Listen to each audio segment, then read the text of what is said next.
Hello, everyone, and welcome to our second QCTR of this year of 2025. I welcome everyone here. I hope that you will all enjoy a great afternoon. I'm very, very sure that I will enjoy it. It is summer, it is beautiful weather outside, and we have some amazing news stories for you to tell today. I'm Kevin Holvoet. I'm not the usual host, right? Normally it's Pedro, but due to some circumstance, he couldn't be here, so I'm replacing him. Now, to introduce just a little bit of myself, I'm Kevin Holvoet. I'm the lead of the Threat Research Center, which is a part of the CyTRIS, the Cyber Threat Research and Intelligence Sharing Department at the Center for Cybersecurity Belgium. Now, Center for Cybersecurity Belgium, for all the people who wouldn't know, who maybe it's the first time you're here, is the national CSIRT of Belgium. We try to cover everyone and everything that's cyber. At least we try to do this together with all of our partners, and we try to protect everything that is here in Belgium. Now, what are we going to see today? Our agenda is where we start with a small introduction from our director, Miguel de Bruycker. The next thing we'll see is an overview of North Korean threat actor activities, paid sponsor activity in many cases, by Seongsu Parker from Zscaler.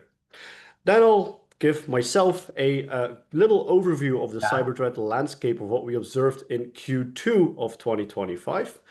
The next presentation will be about a persistent threat of Salt Typhoon. And then later on, the last one will be how ransomware groups are changing the direction to PLCs and OT systems by Rick from Orange Cyber Defense. So definitely a very interesting afternoon. We'll jump from Belgium towards Europe, towards North Korea, a little bit of China, and then we'll go to ransomware in general. So we'll see almost the entire world this afternoon. Again, welcome. And I want to introduce our first speaker, Miguel de Bruycker. Miguel, you've been here almost 10 years. On the 17th of August, it will be your 10th birthday here at the Center for Cybersecurity Belgium. I've joined about 2 years after you, and we've had a very, very great time. We've done a lot of crazy things here at the CCB, but I'm sure that a lot of new ideas will pop up and a lot of new things will come up. For this, I would also like to ask your help. If in the chat you have any idea, anything that we could do to improve Belgian cybersecurity, and you think that our director hasn't already thought of this idea, pop it in, we'll present it to him, and I'm sure the craziest of ideas will be the one picked, and we'll make sure that it's done. Welcome, Miguel, on stage. Miguel, the floor is yours. Thank you very much, Kevin, for that nice introduction. So yes, we are here for, let's say, almost 10 years. In a little bit more than 1 month, it will be 10 years. We have been created by royal decree under the authority of the Prime Minister. And actually, we started with 2 people, Fedra as my deputy and myself. And actually, we are the national authority. We're not only the national CSIRT, we're also the national authority for cybersecurity. We're also the national coordination center. We're also the national certification authority. So we have a lot of different responsibilities in the country. And allow me to just introduce this seminar with some ideas. And let me first of all talk about governance of cybersecurity. What is so important, and we are working so hard to get clear definitions of the authorities and the responsibilities in the country. So you have the national responsibilities, you have sectorial responsibilities, you have regional responsibilities, you have different legal frameworks, you have NIS2, you have critical infrastructure, CER laws, you have military responsibilities. And then we introduce once again all new concepts like hybrids and resilience building suddenly. And it's suddenly about defense cyber operations. And it's very difficult to make sure that you have clear definitions of who is doing what. And when in April we were all sitting together on EU level, only 7 countries were completely ready with their NIS2 implementation out of 27. And the due date was October last year. And I think one of the main reasons is the difficulty to define the clear authorities, who is responsible for what. That's the first element. That's why we have written our new cybersecurity strategy, but we have also written a higher level text identifying different different domains like cybersecurity, cyber law enforcement, cyber defense, and cyber diplomacy. It's so important to clearly distinguish those domains, to have somebody or some service being in the chair, being the pilot of that domain, and then to talk to each other and to see, okay, where is cybersecurity ending, and for instance, where is cyber law enforcement starting, and vice versa. And finally, in a governance level, we discovered last year that online scams and fraud are often forgotten, and it's not really a cybersecurity domain. But still, it's so important because of the huge impact on the population and the way that it is growing. And we also saw that responsibilities in that subdomain are so much scattered over different financial and consumer responsibility domains and authorities. So it's very much scattered around, and it's a domain that we really have to work on. My 2 cents to the involving threat. Well, as every presentation, you at least need once AI. So I put it in red to make sure that everybody saw that. Also in my presentation, I have AI. But I think that the difference if you look at cybercrime, what AI means for cybercrime will be speed and precision. It's all about speed. And those cyber criminals and cyber actors in general will be able to use that AI in a much faster way and in a much better way to launch different attacks. There is a lot of economic pressure in the world. Economy is uncertain. There is uncertainty, meaning that systems are not replaced that fast. And investments in cybersecurity are, let's say, hold and are not that huge anymore. Meaning that I think there is more low-hanging fruit. If you look at the way that leaked credentials are the basis to most of the incidents, and that it is so difficult for us to make sure that people implement multi-factor authentication, I see that there is a lot of low-hanging fruit. And on the other hand, also thanks to or due to artificial intelligence, there is a rise in zero-day attacks. So it's easier to learn a model how to detect vulnerabilities in new versions of software, new versions of systems. So we'll have to be careful that where 0 days were very expensive and very difficult to use, in the future we might see more of those popping up. And finally, in my last few minutes, I think, there is, of course, the geopolitical evolution, where we see a lot of scanning, a lot of reconnaissance, a lot of backdoors being installed. We have to think about sovereignty in cybersecurity. What about different supply chain risks and high-risk vendors? How do we handle that? And finally, not really cybersecurity, but something that has to be clearly identified. I hope not within cybersecurity in Belgium, but there must be a clear responsible for influence operations and disinformation. So this was actually my 2 cents as an introduction to this small webinar, this conference online. And I would like to thank you to be present and to enjoy the presentations. Thank you very much. Thank you very much, Miguel. It's very interesting indeed. A lot of people kind of don't have that basic cyber hygiene like MFA, something we all need to work on. So definitely something that everybody needs to keep in mind. There was one question, Miguel. I don't know if you have time to answer this one. Yes, please. It is, what are the plans to become also CER2 ready? For the SER entities, as I understood, our cyber fundamentals framework that in June has also been co-signed by Ireland and is now Belgian, Romanian, and Irish. That framework will also count for the cybersecurity aspects, also for SER entities. So by default, there should not be a separate framework for CER entities than for the NIS2 entities. Thank you very much for that.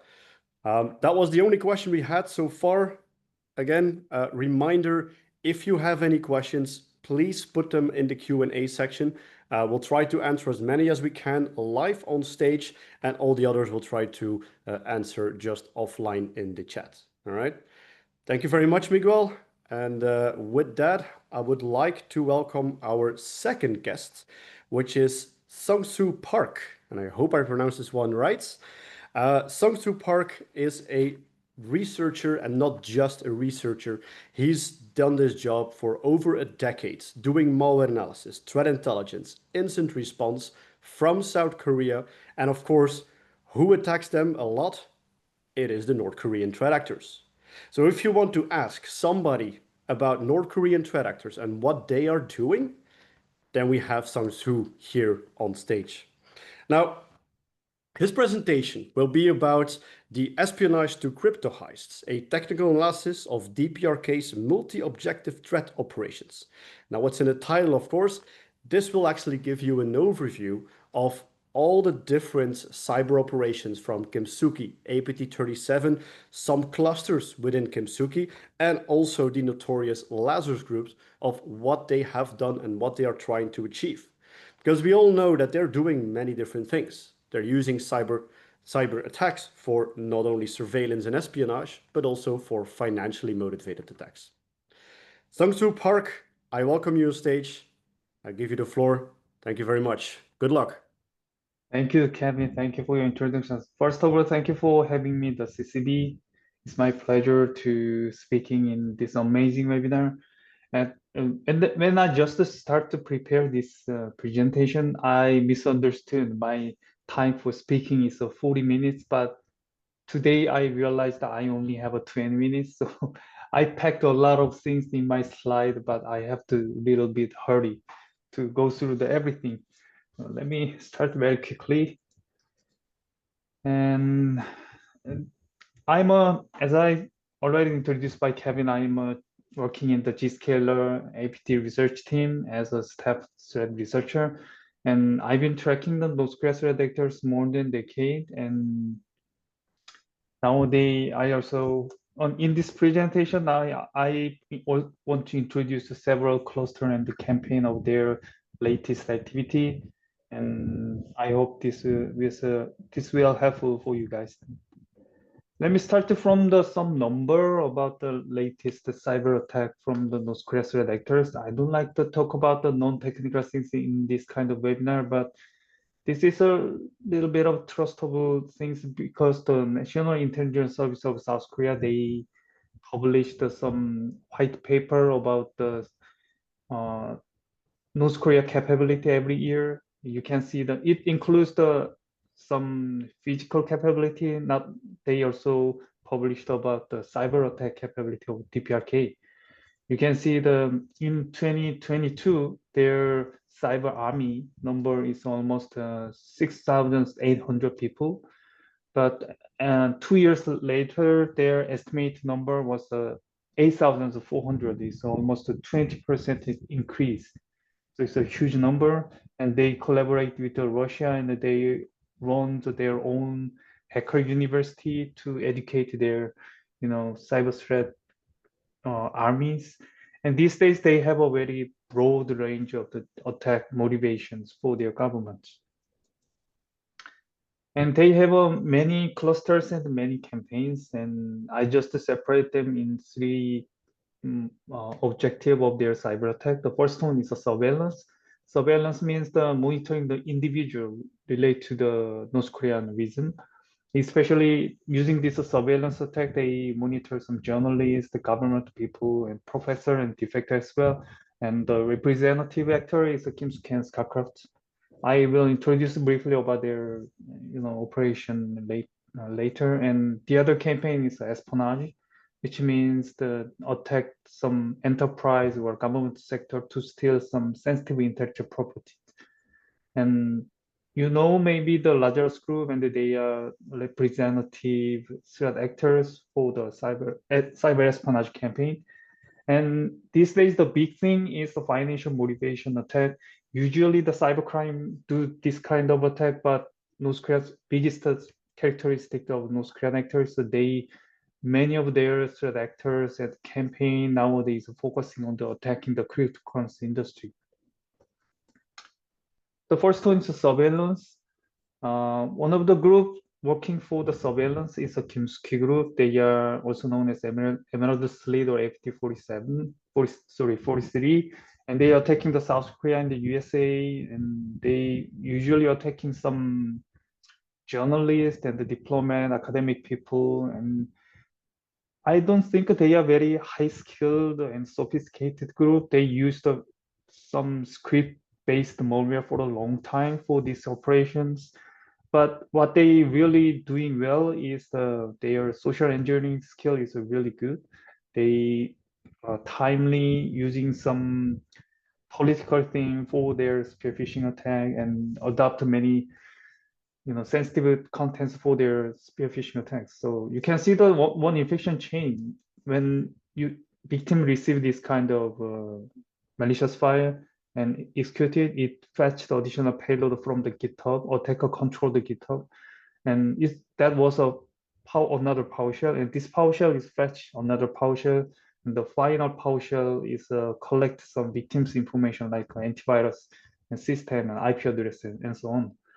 And based on this information, they verify the victim, whether it is valuable victim or not, and gather additional information or deliver the next stage payload as well. The other group is APT37, also known as Scaler. Victimology of the Kimsuki and the APT37 is very similar, but one interesting case is the APT37 also attacked North Korean people. I'm not sure you guys already heard about that. The North Korean people deployed many their employees to another country to get money. Not only the IT worker, they deployed many people in various industry, but someone have to monitor them, right? They can be escape or they can defect from the other country. So this group is working for that kind of job. They can monitor their people as well. So this is one of the representative infection chain of these groups. These days they usually use the Windows Shopper file and created some additional payload. And when initiated this infection chain, the other payload is only working on the memory. So you can see the final payload, the rogue rat, is only working in the memory. This malware is introduced more than decade ago. It's more than 13 or 15 years ago, but they still use this malware, but they are really good at only running this malware on the memory. So it's very hard to detect it. And they also used only the private cloud service as a C2 server. So as the defender in the enterprise, it's very hard to block this kind of cloud service. The other one is the latest one. It's a still unknown actor for me.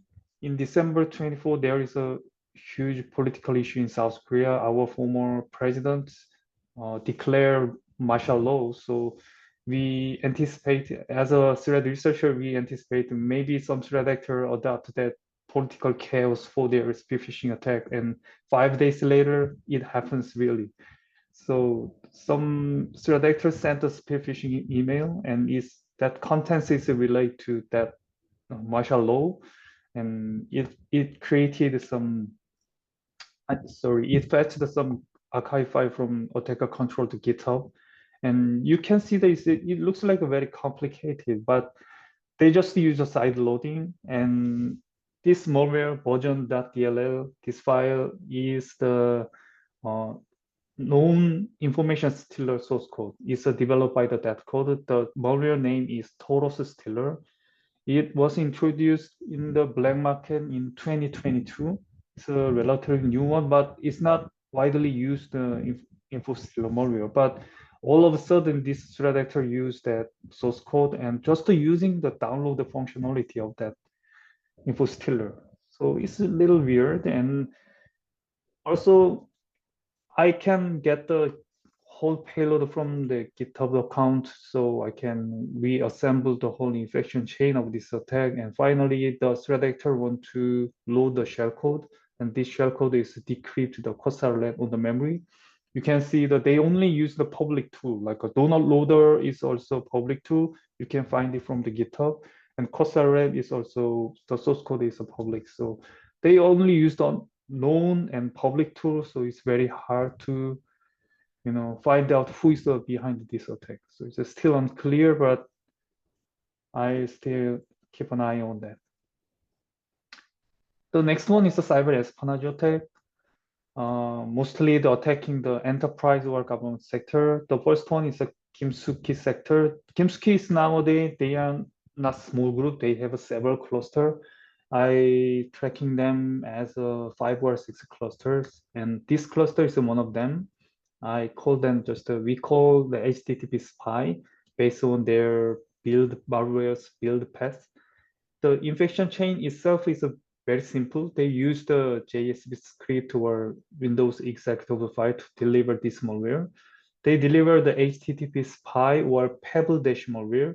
Pebble Dash malware is a very old one, already published by, attributed by the USA CISA as a largest malware. And this case is happened in 2024. You can see the decoy document. It shows some vacant job position in military defense sector, right? The company's name's General Dynamics and Lockheed Martin, but you can see the location is Berlin, Germany.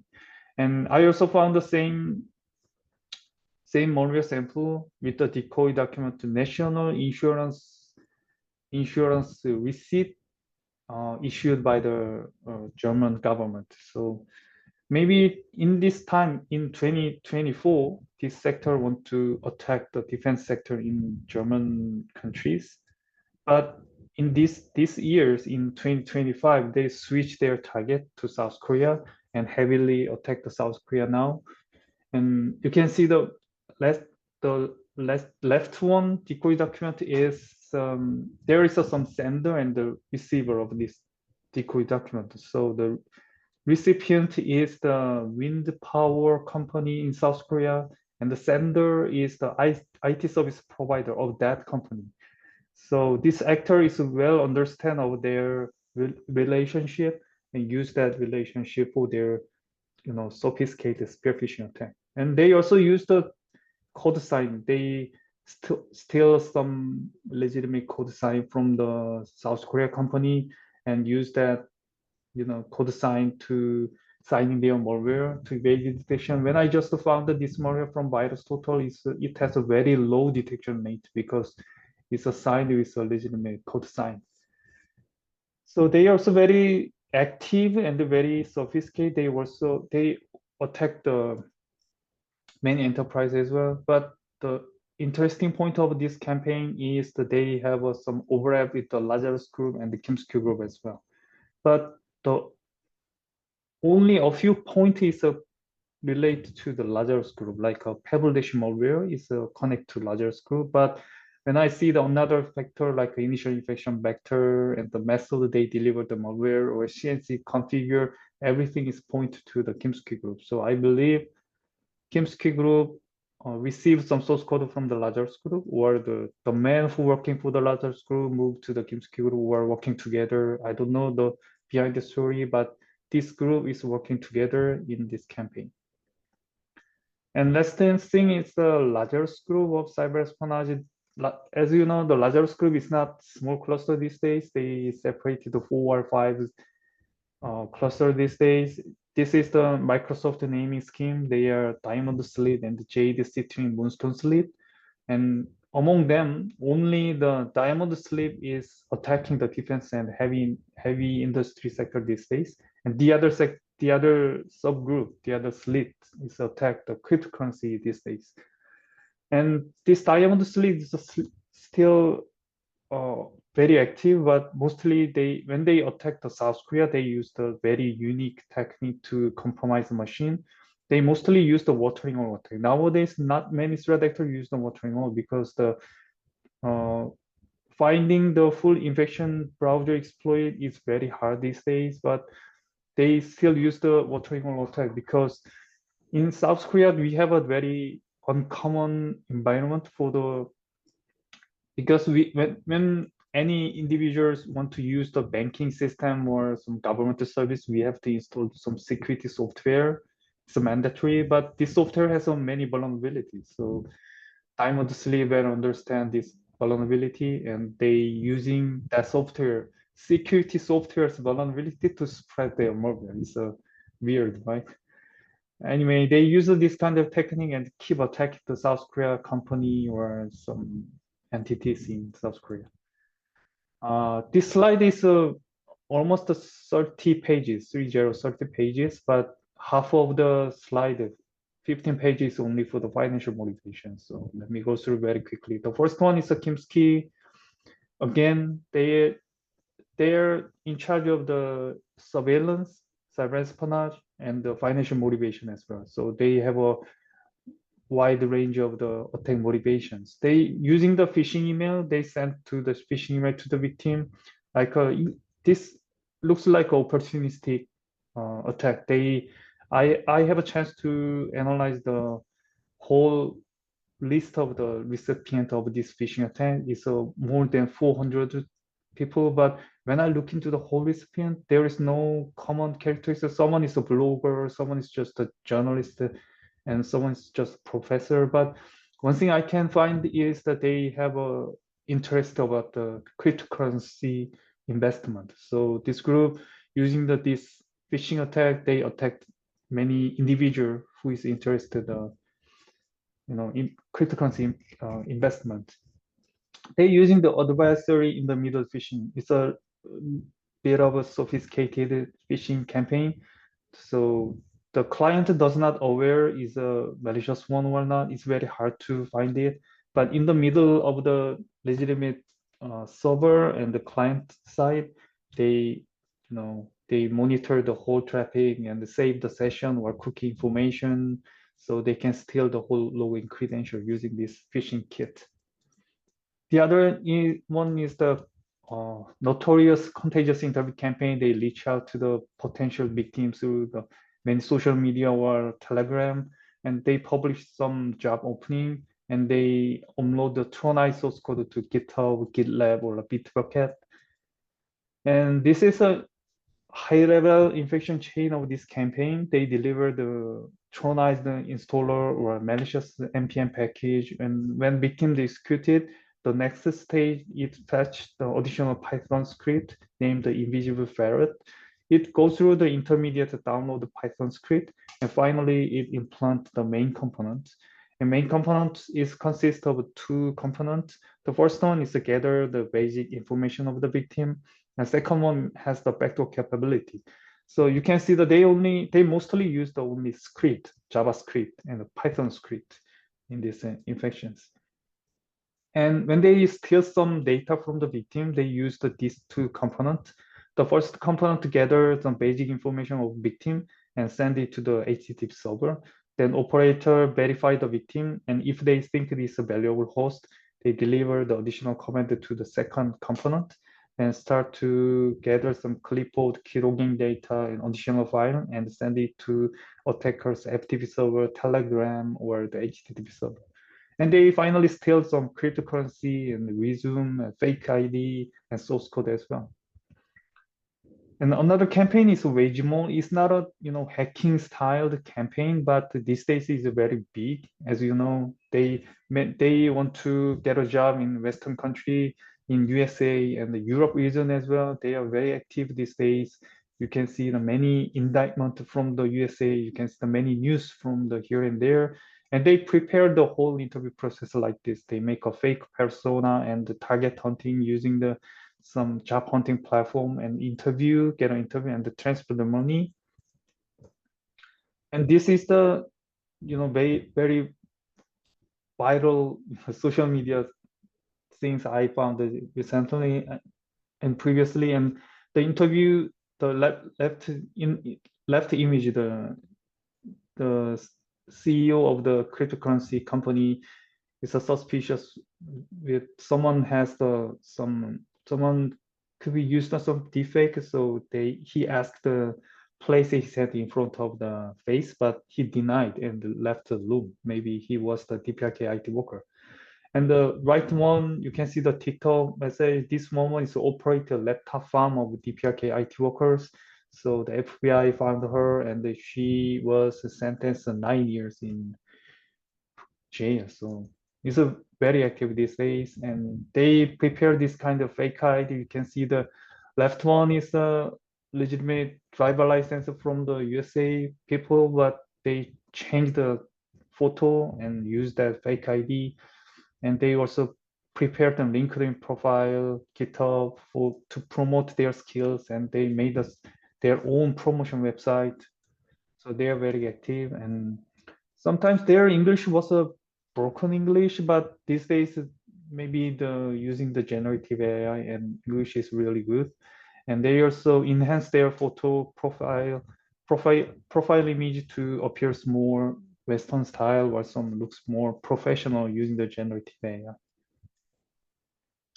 And when they working for the Western company, they work like this. They threat actor located in another country, and they using the VPS or Astral VPN, and they connect to the laptop farm located in USA, and they install the RMM tools like a Lost Desk, and they also install KVM driver because the operator have to use the one or two keyboard or mouse, and they have to switch from this laptop to another laptop. So this is the good indicator you can find some suspicious remote work of your company. This is the whole ecosystem of two campaign. Through the contagious interview campaign, they steal the cryptocurrency, where they steal the resume ID and source code as well. And using that kind of data, they get a job from the Western company and send the money for their government.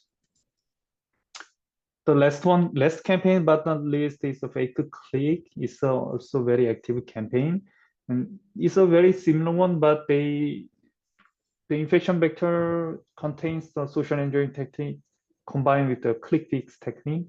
The fake hiring web page, you can see that there are several stages. This multiple verification stages to verify the victim, and finally they face some technical error and receive some command to fix this problem.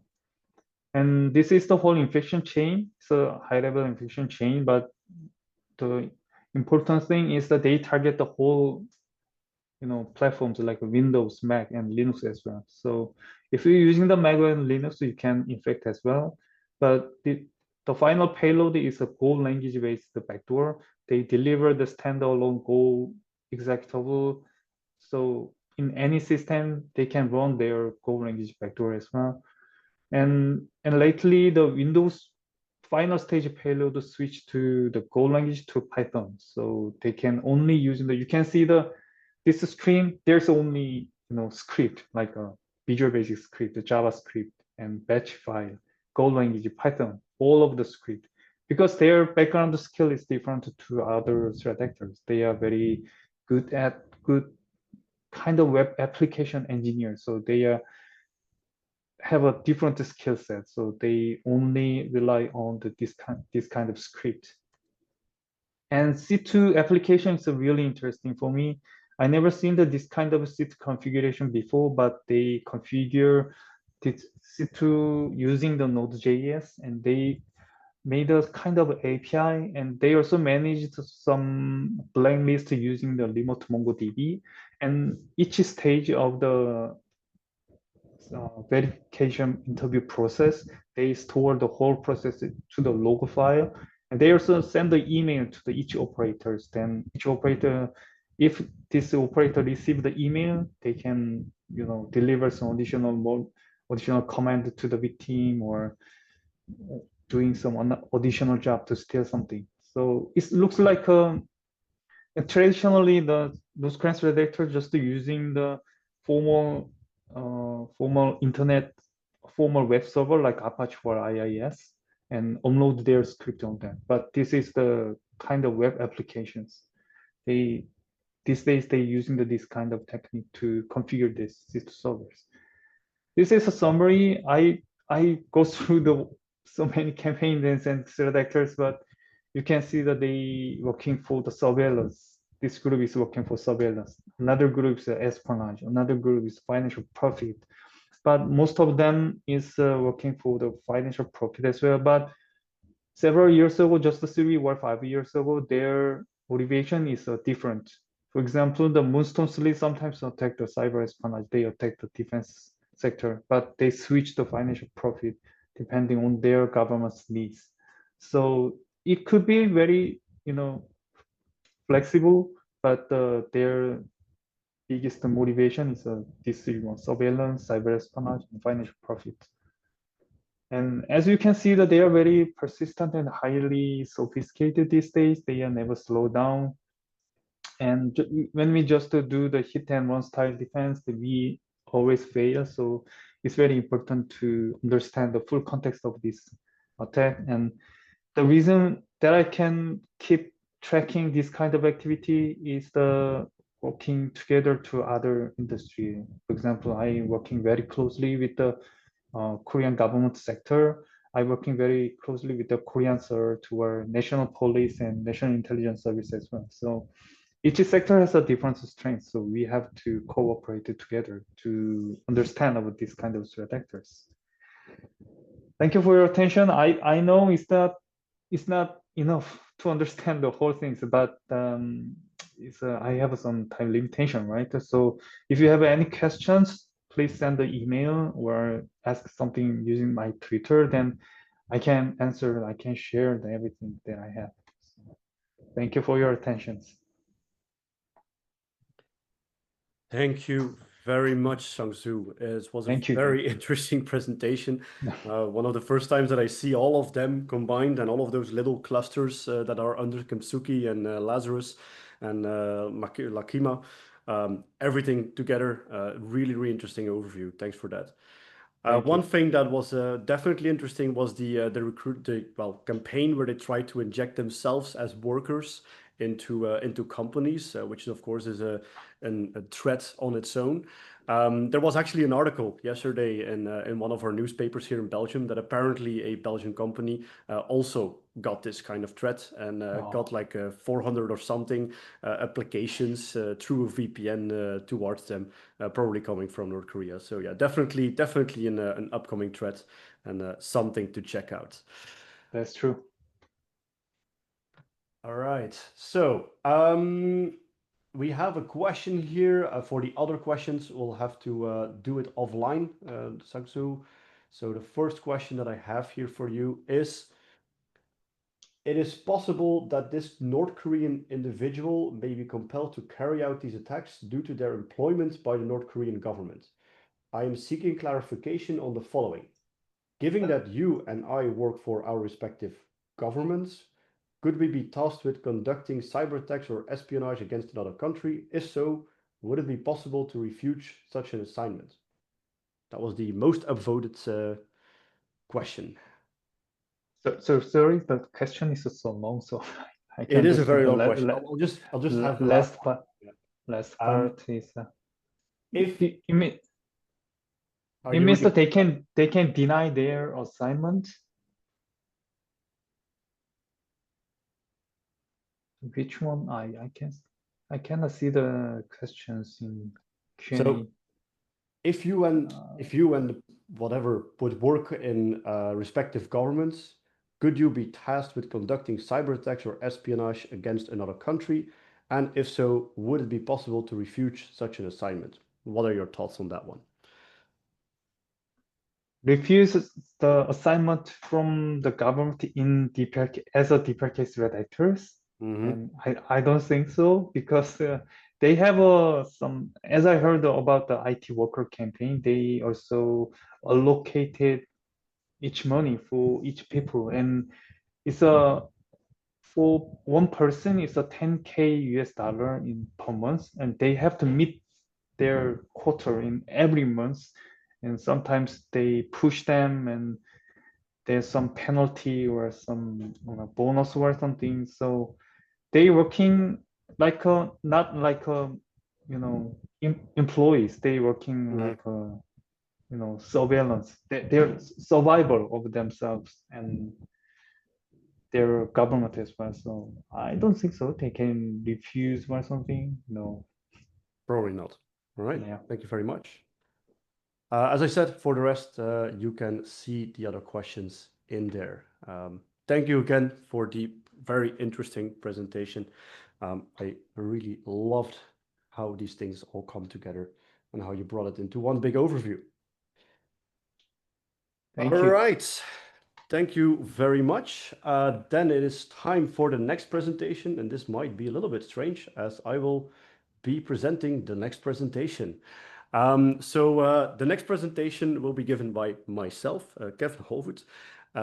As I said before, I'm the lead for the Threat Research Center within the CITRIS, the intelligence department of the CCB. Next to this, I also am a SANS instructor for the Cyber Threat Intelligence course, the Forensics 578. Now, today I will give you a little bit of an overview of what we've observed in the last quarter in Q2 of 2025 and trying to add the highlights there.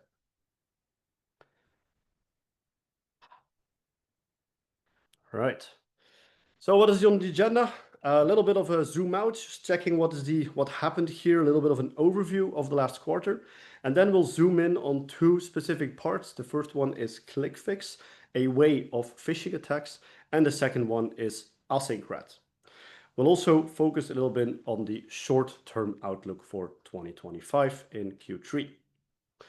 Now, if you look at the incidents, and please stay with me here, these are the incidents that are reported to us. So, right, every notification that we receive, we classify it under a certain incident type, and this is what we've observed. Now, if you look at this graph, you can see immediately that there's three main parts in there, a fourth that is just behind it, and then there's a couple of incident types that are smaller. If we zoom in a little bit, we have the top three, which is the ransomware, account compromise, and denial of service. Ransomware, it has been with us since 2019, and it seems to stay with us for some time. Then we have account compromises, which are, of course, a start to a lot of attacks and a lot of fraud also, as Miguel mentioned earlier. And then we have denial of service attacks, which is to just bring down your services, your availability. If we go into the ransomware trend, we see that there is a dominant threat from a couple of actors in Belgium, at least, which is Killsec, Akira, and Ransom House. From those, we receive the most amount of notifications. But if you look worldwide, Quillin is really doing a lot these days. So if you have one big group to follow, because we all know they tend to be a little bit opportunistic and just go wherever they can and get some money, Quillin is becoming really, really big. Now, if you look at the tactics are really evolving towards a more complex, more complicated way of working.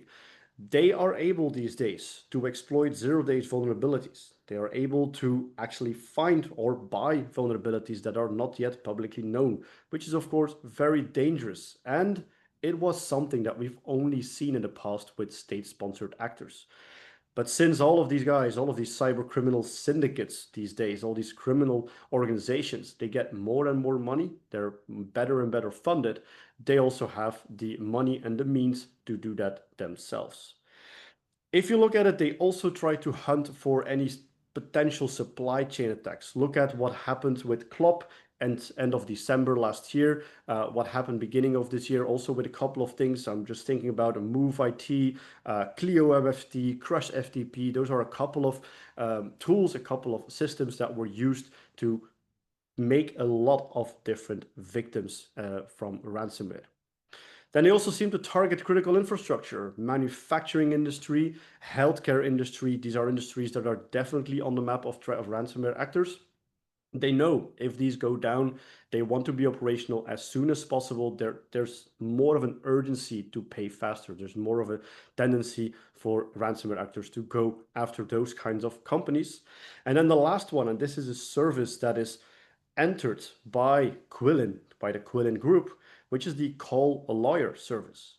apparently nowadays ransomware actors during negotiations can actually call in a lawyer or somebody who calls himself a lawyer to go through the documents, to go through legal documents and other things that were stolen, that were captured and exfiltrated from the victim company, and try to use that as a tool to coerce the victim into paying. Trying to say, hey, if you don't do this, we'll tell your government or we'll tell your regulator or we'll do anything of that. It's apparently a new service that the Quillen ransomware group is adding here. And there's also significant shifts in the ecosystem. We've seen a lot of groups going away, coming back suddenly in different formats, different kinds of TTPs and different kind of techniques that are being used. So a lot of changes are happening here in the landscape. Is this because they are hacking each other, which we've seen a lot these days? Think about the Conti leaks, think about a bunch of other leaks where they basically hack one another and just publish whatever they find about each other. But there's also, of course, the law enforcement operations that took down a lot of infrastructure and captured or arrested a couple of people. Now, for a recommendation on protecting yourselves against ransomware, try to look into the shared common TTPs. TTPs that are used, tactics, techniques that are used by many different actors, right? Phishing is one of them. Using valid credentials is another one. Trying to use your Active Directory to deploy everything. Going after your virtual machine systems. These are things that you need to look into. If you look at the account compromise trends, definitely there is a certain trend, a rise over the years, a rise over the quarters, where we see that a lot of credentials are stolen and abused for many different cyber operations. A lot of these cyber operations are, of course, for fraudulent stuff, right? They try to fraud people, they try to get into mailboxes, use that to either get some money or to change an invoice, send that to their customers, get some money that way, which is what we call CEO fraud or just invoice fraud. And then you also have the part where they use that access to the mailbox to send another phishing email to gather more credentials and do the whole thing again by using that trust between you and your contracts. So if your mailbox is hacked, it will be used or it can be used to go further to other entities and to steal more credentials, to compromise more accounts. Compromising these accounts does not only lead to fraud, of course. What they also do is they try to get money through selling it. Initial access brokers, they get into these things, get the data, get the compromised accounts, and they just sell them off to ransomware actors or whoever is interested, whoever pays the most money. Some recommendations here. Multi-factor authentication, as Miguel already stated, basic hygiene, people. Just some multi-factor authentication, good password policies, changing it every now and again will already help you. Identity and access management. If you make sure that you see what's happening in your infrastructure, that you see that somebody is suddenly logging in from China and he's not there, things are strange, you should look into it. All right, so continuous monitoring on that behavior is definitely very, very important. Then if we have a look at the DDoS attacks remain a threat to, well, everyone. But as you might know, we've had a big incident in end of March, beginning of April, which was called Up Belgium. There, 133 Belgian organizations, unique Belgian organizations, were affected by this attack. And they targeted sectors all over the place. Of course, a lot of government, a lot of energy, but also telecommunications, hosting providers, and media companies were targeted. This was done by no-name 05716, but also by a bunch of affiliate hacktivist group. Now, what we've observed is that the companies who were ready, who had a good baseline, who had a good firewall, who had anti-DDoS protection basics set up, who worked with an external provider to just have an extra layer of protection against your thing, and who had a playbook for DDoS attacks, they had low to no impact, basically. Their systems kicked in, almost nothing. But the people who didn't think about anything like that, they were down the entire day. So please consider a plan, make a plan, invest in some DDoS protection, do the basics on that. Also, register on Save on Web at Work. If you're a Belgian organization, please register yourself on Save on Web at Work, because on our side, it is so much easier if we observe a DDoS attack to contact you and give you whatever information we have to help you when we know how to reach you. All right, so please do that. Now we can look at the crinks. We saw a lot of North Korea, so I won't dig into that, but we of course have three others which are a threat: China, Russia, and Iran. China, we know that they exploit a lot of edge devices, a lot of vulnerabilities in network devices. Thinking about Ivanti, SAP NetWeaver, and a bunch of other things that we've observed in the last couple of years. Ivanti and SAP NetWeaver only this quarter, but look at your systems. If you have an edge device, if you have a Citrix system or a Palo Alto firewall or a Fortinet firewall or whatever, check them out, look at them. Check their configuration. Is it still the same as it was a couple of days ago, right? Configuration management is really important here. If you see any changes, even if a vulnerability was not published yet, please check it out, because you might be dealing with a Chinese actor that found a 0-day in one of their systems. Then we also have Russia. Look at the report from ANSI, very interesting report from our French partners, public one about APT28 and the GRU behind it. They are very active, and they had a campaign focused on defense, IT, logistics, and transportation sectors. And then, of course, we have Iran. We know that every now and again they have some activity, especially against Jewish people or researchers or think tanks or anything like that, that is looking into the conflicts over there in the Middle East, looking into the conflict between Iran and Israel, things like that. If you're working on that, you might be a target. So check that out and look at your threat model for yourself and your organization. Most common attack vectors, we have phishing, stays the number one, right? We keep on social engineering people.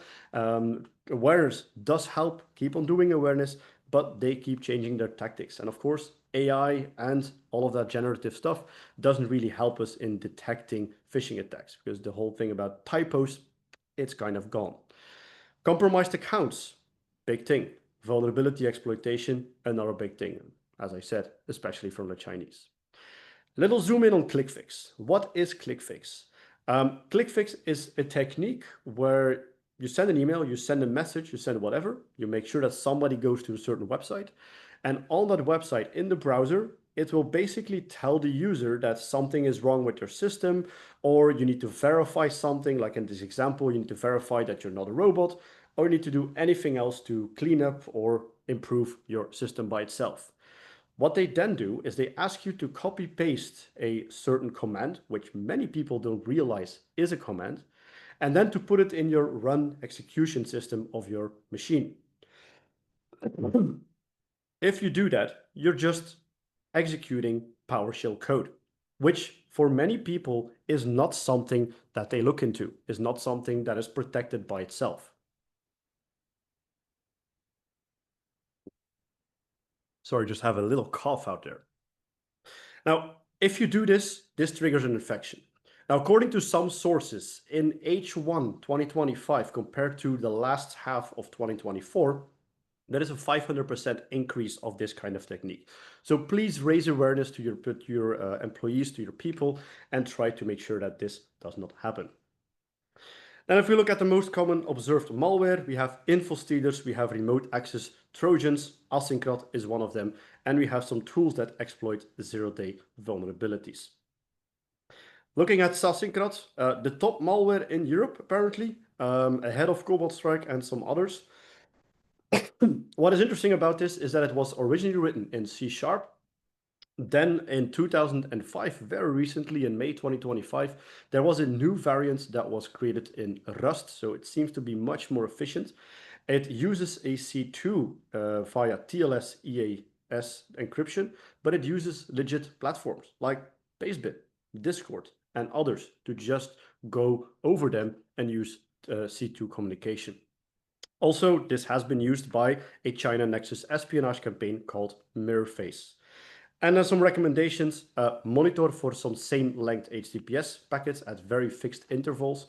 It means that Asyncrot is beaconing out. Monitor for unknown TLS certificates, right? For example, with very generic names. If the common name is localhost or something like that, check it out. Try to see what's out there on your network. and look for instances of obfuscated PowerShell from Microsoft Office processes. This will not only help for Asynchrat, but for many other systems. Then here I give you an overview of the vulnerabilities that we've seen, that we've observed, and that we published about. Advisory, sometimes also a speed warning. Remember, we have sent over 22,000 spear warnings, 22,000 letters last year to the Belgian public, to the Belgian organizations, telling them about very severe vulnerabilities. Please, if you receive such a letter, check it out. If you want to know about our advisories, the RSS feed is active again on our website. We only publish about vulnerabilities which we think are a real threat to the organizations, are something that is actively exploited or will be actively exploited according to previous evidence that we've had. So check them out: Ivanti, SAP NetWeaver, Fortinet products, Zscaler from Citrix, and so on. These are all on the list, and this is only Q2 of 2025. So please patch. Little outlook for Q3, ransomware, it will continue. And of course, there's always that likelihood that during the summer months, it might increase because everybody's on leave. There's less people in the SOC, things are missed, less people to react. So sometimes the actors get a hold of that, they profit of that way, and they try to target you. Credential-based compromises will probably further increase. Hacktivist-driven DDoS attacks will persist. We see that they continue all over Europe. It's just a constant thing. ClickFix, definitely look into it and try to make everybody aware of this issue. And then, of course, exploitation of vulnerabilities. Check it out. Look at potential 0 days or changes in your configuration of your devices. And that ends my presentation. I hope that you enjoyed it. And with this, we will actually also again go to the break if there are no more questions. Let's see. All right, no questions related to my topic. So for now, that leaves it. If you have any question, then just let me know. I will try to answer it in the chat or in the Q&A section. Thank you very much. I do have one thing to go before we leave or before we take the break. And that is a little question I have for you. The question for today is, how does an ITer eat a hamburger? Again, how does an IT person eat a hamburger?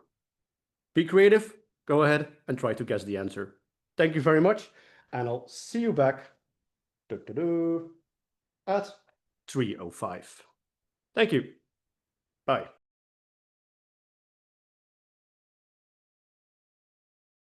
Hello and welcome back to our webinar, the QCTR of Q2 2025. I hope you were able to get a coffee, to get some cookies or some other sugary things or whatever, and come back. I have seen some very creative minds in the chat. One of the favorite ones that I've seen was to our riddle was the answer: first, they debug the sesame seeds, they analyze the burger stack structure, they optimize the byte sequence for maximum flavor to bun ratio, and then finally they commit to the first byte. Great one from Wim. The actual answer was just very simple: 1 megabyte at a time. But indeed, many people were very close. Thank you for that. Now, there we come to our next speaker and our next presentation. Emily Austin will join us here on stage. She's a principal researcher at Census. For people who don't know Census, I'm sure you'll get to know them, but I know them as one of the companies with the most amount of certificates ever collected. She studies security threats and other interesting internet phenomena, and she'll discuss a couple of these today.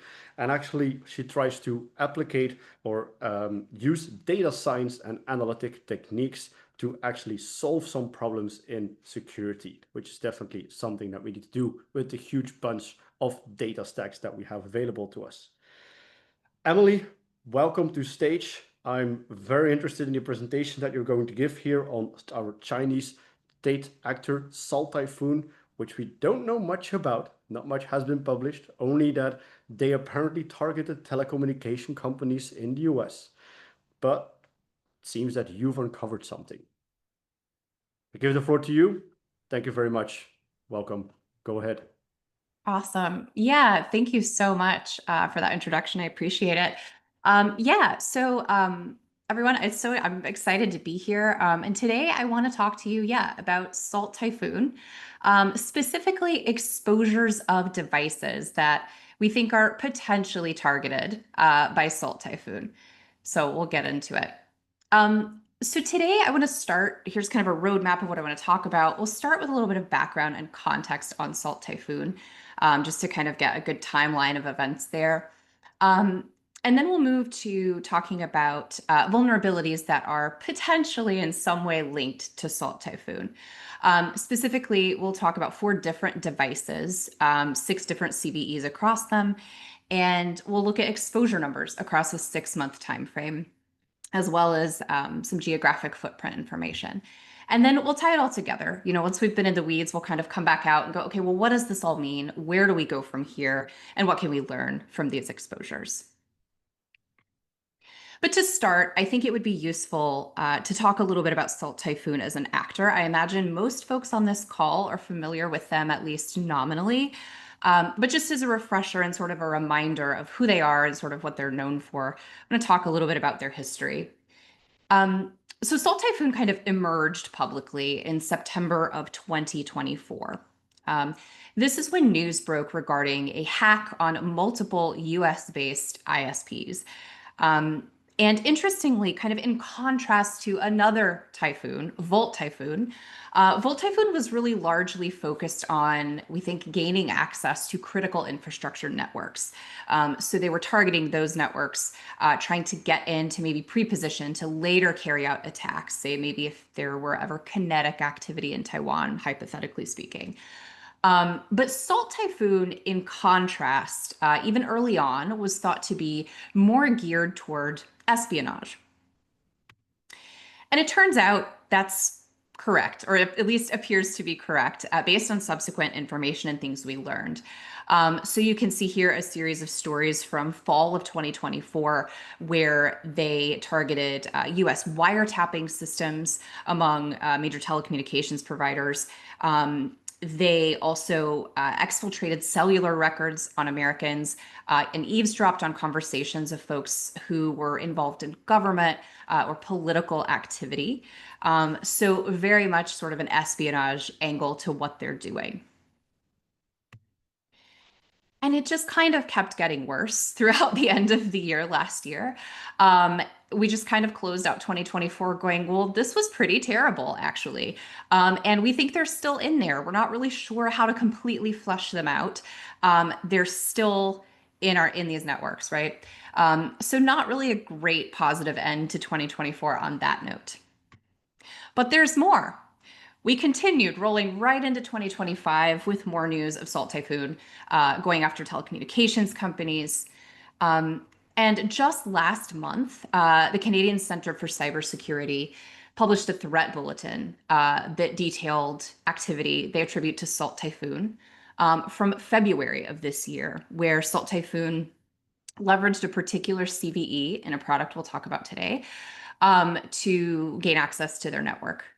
So they're still very active. There's still a lot of this activity arguably happening, even though public reports are kind of minimal at best. And on that note, before we really get into talking about the data, I think I have to address this sort of one of the complications of tracking Salt Typhoon and investigating Salt Typhoon, particularly frustrating as a researcher. For any other folks who are following them or have tried, I imagine you must also feel this frustration. Publicly available IOCs and TTPs that are sort of TLP clear and first party are really difficult to come by with Salt Typhoon. Vendors have different ways of tracking and attributing activity to this actor. It's all very fuzzy in a lot of ways.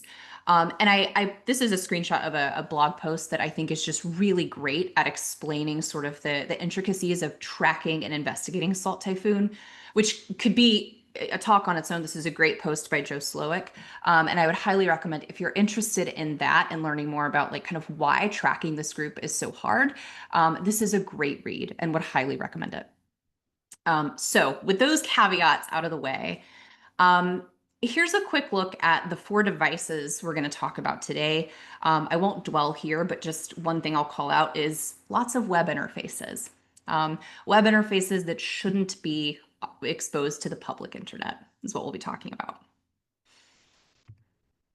So let's start with Sophos and talk about this remote code execution vulnerability in the Sophos firewall.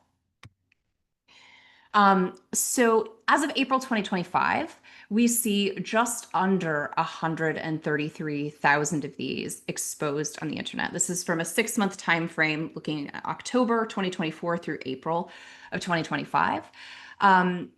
This is a drop of about 35% of these devices from what we saw initially in October, which was around 205,000.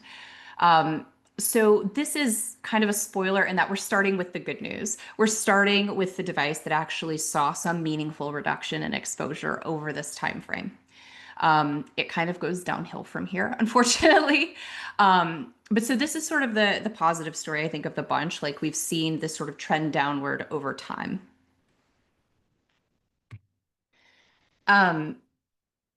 Looking geographically, this is really the only exposure we're going to talk about today where the US is not in the lead. This is, like I said, the only service. We've also seen a significant exposure reduction throughout the study timeframe. But we see the highest concentration of these actually in Germany, more than anywhere else in the world. We do see them kind of spread globally beyond that, but Germany really wins here with the footprint of Sophos firewalls. Next, I want to talk about 2 vulnerabilities in Cisco iOS XE Web UI. So it's a privilege escalation vulnerability, a command injection vulnerability. So these 2 vulnerabilities kind of tied together are interesting. And the one that's a 10.0 is this privilege escalation vulnerability, 2023-20198. This is actually the same vulnerability mentioned in that Canadian Cybersecurity, Canadian Center for Cybersecurity bulletin that was exploited earlier this year. So, a CVE from 2023, it's pretty nasty. It's still being exploited as of early 2025 at the least. And when you combine it with this command injection vulnerability, you essentially get full control over these devices. So again, really not ideal. This privilege escalation vulnerability is, I would say, one of the nastier ones we've seen probably in kind of edge devices. We never like to see things like this in things that are exposed directly to the internet, and this is a prime example of exactly why. When we look at geographic footprint of these different devices, again, we see that the US really hosts the most exposed devices as of April of this year, with just under 8,000 instances. And kind of interestingly, in contrast to some of the other devices that we've talked about and will talk about, most of these exposures are actually concentrated in the Americas. So with 5 countries, so the US, Mexico, Peru, Brazil, and Chile, accounting for over half, about 60% of the top exposures worldwide, right? And again, I just kind of want to call it the geography here. Like, I think that's a very interesting kind of piece we can look at, is sort of how these devices show up differently regionally, and sort of some of the different regional footprints we see across the world. I also want to talk about Ivanti Connect Secure, authentication bypass, and command injection, also kind of another nasty set of vulnerabilities. So CVE 2023-46805, this is this auth bypass, which is an 8.2 CVSS score. And then we have a command injection vulnerability of a 9.1. So essentially, you put these together and their powers combined, you get unauthenticated remote code execution. Any kind of remote code execution, again, on edge devices, things that touch the internet, this is all really not ideal. You don't want these in these devices sitting on the public internet without any kind of protection around them, right? Like, these are just not ideal. So As of April 2025, looking at our kind of 6-month exposure trends, we saw just under 23,000 of these in April that might be vulnerable to this authentication bypass vulnerability. And that's a bit of a drop from 26,000 that we saw in October of 2024. So we're seeing a little bit of a decrease, right, net over time. But again, not tremendous, not significant like we saw kind of early on with that first product that we looked at. I think there's probably going to be questions about this spike that we see in the graph that lines up in mid-December. So mid-December, we see this jump in Ivanti devices online. And this actually coincides with the timing of an Ivanti security bulletin talking about 6 additional vulnerabilities in their Connect Secure and Policy Secure products. And one of the theories, we don't know for sure, but one of our hypotheses about this spike is that this actually might be folks spinning up honeypots for these devices in response to this advisory. This is something we've explored. We actually have some blog posts on this as well, going back into the last year or so, where when there's a security advisory from a company, particularly one that deals with edge devices or things that are publicly on the internet, we'll tend to see sometimes a little bit of an increase, or if there's a really big, interesting CVE that gets released or added to CIS's known exploited vulnerabilities list, we'll see kind of an uptick in these devices, at least what looks like an uptick in them, as researchers are trying to collect telemetry about who's scanning for them, what's going on, what are we seeing? So everyone's wanting to collect information and data about these different devices.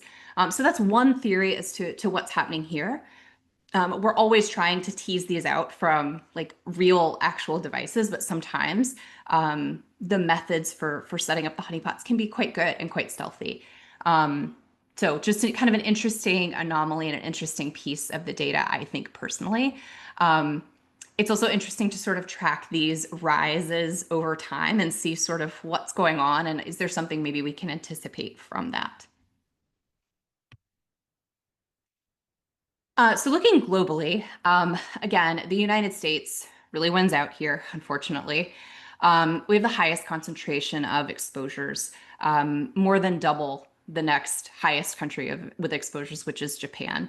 Although I will say, relative to some of the other devices we've talked about, there's just fewer of these online in general. We're talking in the thousands versus the tens or hundreds of thousands, which is good, but also, not ideal, right? Like we don't want to see so many of these exposed. And they are spread pretty broadly across Asia, Europe, North America. There's not really any particular like region where we see these very, very strongly. The final product I want to talk to you about today, and vulnerability that I want to talk to you about today, is this SQL injection in Fortinet FortiClient. So first, before even talking about like the exposure or anything like that, I just want to draw your attention to the fact and kind of emphasize again, this is a 9.8 severity SQL injection vulnerability that is from 2023. The number of things wrong with that statement in my brain are tremendous. It's wild to me that we're still seeing major SQL injection vulnerabilities in products that are enterprise products, right?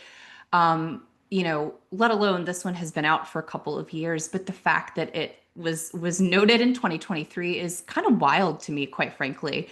And it actually reminds me of a few years ago, MoveIt. The initial vulnerability with MoveIt that Klopp began exploiting was a SQL injection vulnerability. So not to detract from like the discussion of exposure and things like that, but this is really, really a low bar. I think, not to soapbox too much, but I do think it's really important that we demand a little better from enterprise products. In 2025, like SQL injection just feels really unacceptable to me. It's absolutely wild. So anyway, that aside, looking at the exposure snapshots here, going from October to April of this year, we don't really see a ton of a drop here. We see about 2,800 of these exposed in April, which is similar to what we saw in October, not very different. We do see a little bit of a dip around the first of the year, and I don't unfortunately have a great explanation for that. Some of this could just be configuration changes. Some of this could be things kind of in flux online. Not 100% sure there, but I will say, just kind of looking at the trend over this time frame, that reduction doesn't really give me a lot of confidence, because again, we're still kind of where we started, as unfortunate as that is.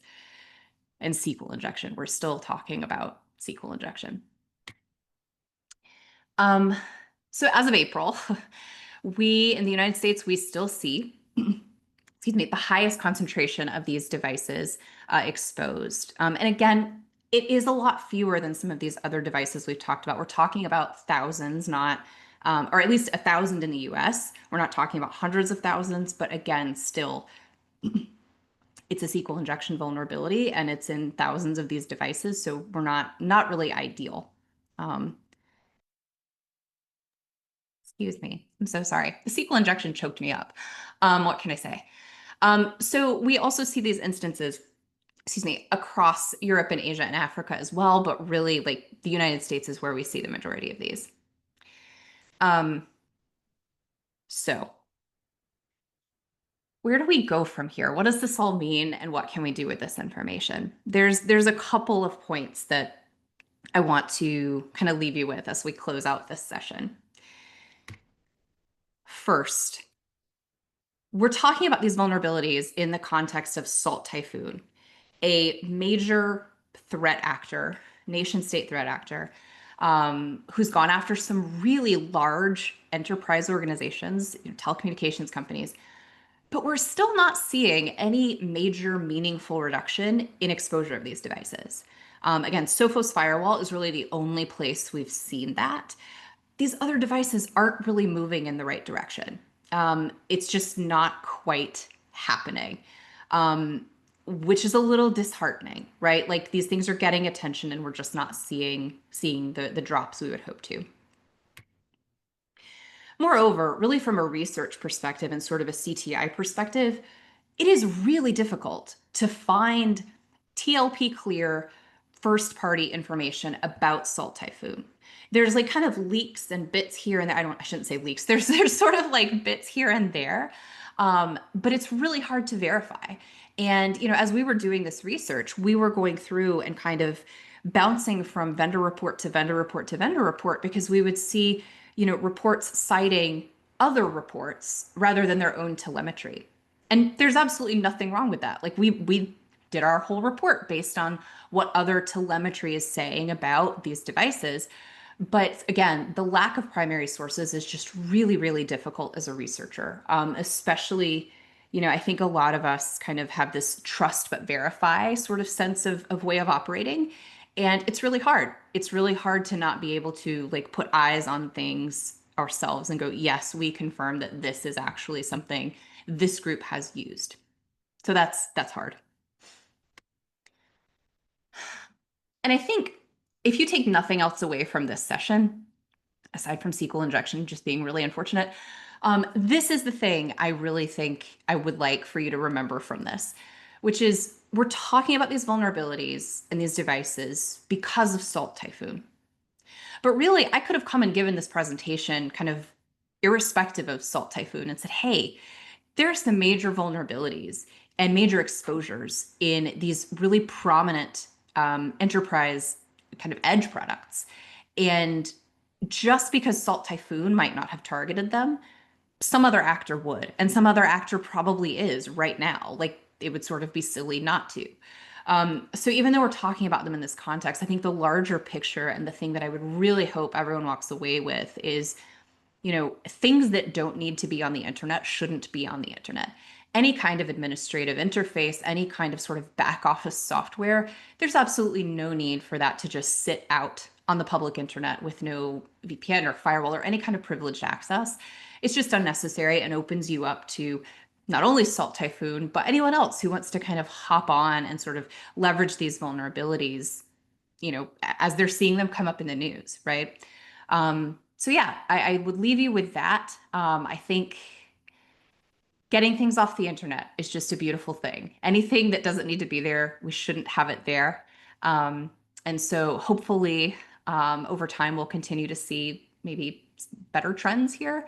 I'm not super hopeful, but I'm going to hold out hope for the Sophos firewall, at least, because it's trending in the right direction. But that's all I have. Thank you so much. I really appreciate it. I hope this was informative. Thank you very much, Emily. Sorry, it was. I seem to have the same thing with the SQL injection. It's really troublesome. A great presentation. Thank you for that. And I think we can add one thing.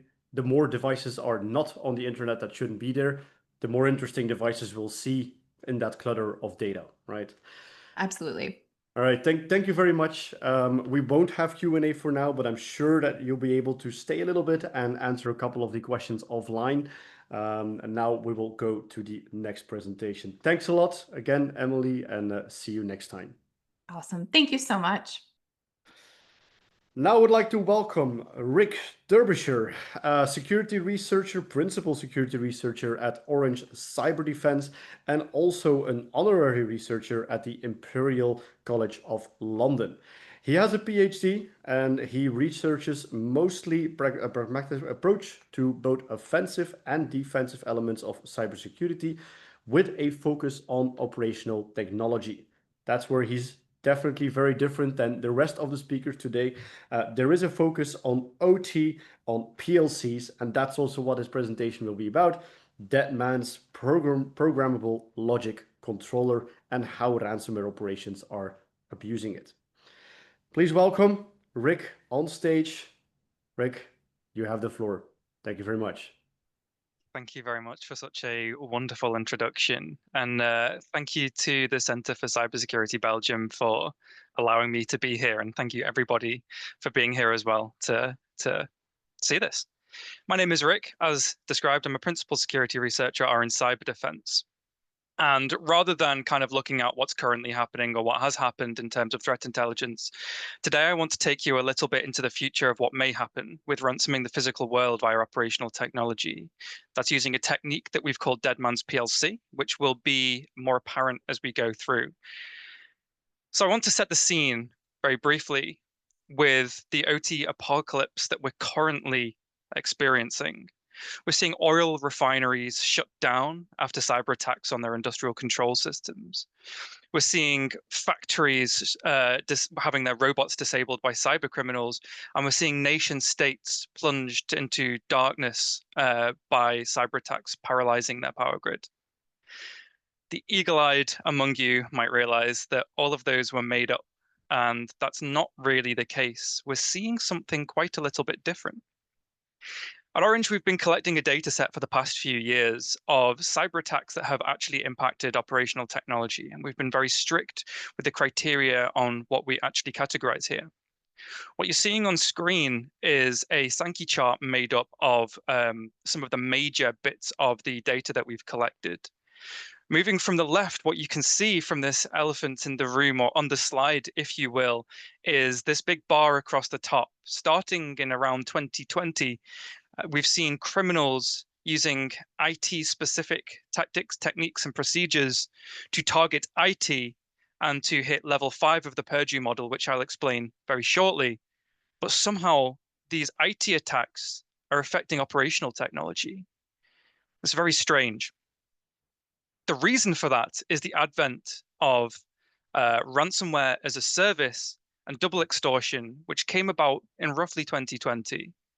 And they're affecting operational technology for a couple of reasons. The main reason is that there may be dependencies within the IT that get ransomed that the OT cannot function without. The other reason is that the OT may be either disconnected or shut down due to either an abundance of caution or frankly, the distrust of security controls or the network architecture separating the OT from the IT. Now, there are a number of ways to skin the metaphorical cat that is cyber extortion or ransomware. And this is a non-comprehensive kill chain that we are looking at right now. And essentially, there are a number of ways to go through this technical procedure to essentially get to what is on the right of the slide, which are those 7 criteria to actually be able to perform a crime, or at least an extortion, which is a threat, a demand, a proof of life, a pressure, a way to facilitate negotiation, to receive a payment, and a way to return the extorted goods, data, or whatever. What's really interesting is when you look at that and you really consider that, none of the technical elements necessarily need be there. What's important is that crime element. And when we look at it as a crime, we can start looking at it through a criminological lens. One of those lenses could be routine activity theory, which is a criminological theory with 3 specific pillars. There must be a likely offender, so someone that is actually willing to do the crime and motivated to do the crime with a viable modus operandi. There needs to be a suitable target, so a vulnerable victim, and suitable time for the criminal to actually perpetrate their crime. And there needs to be an absence of a capable guardian. In typical crime, physical crime, this would just be a lack of law enforcement.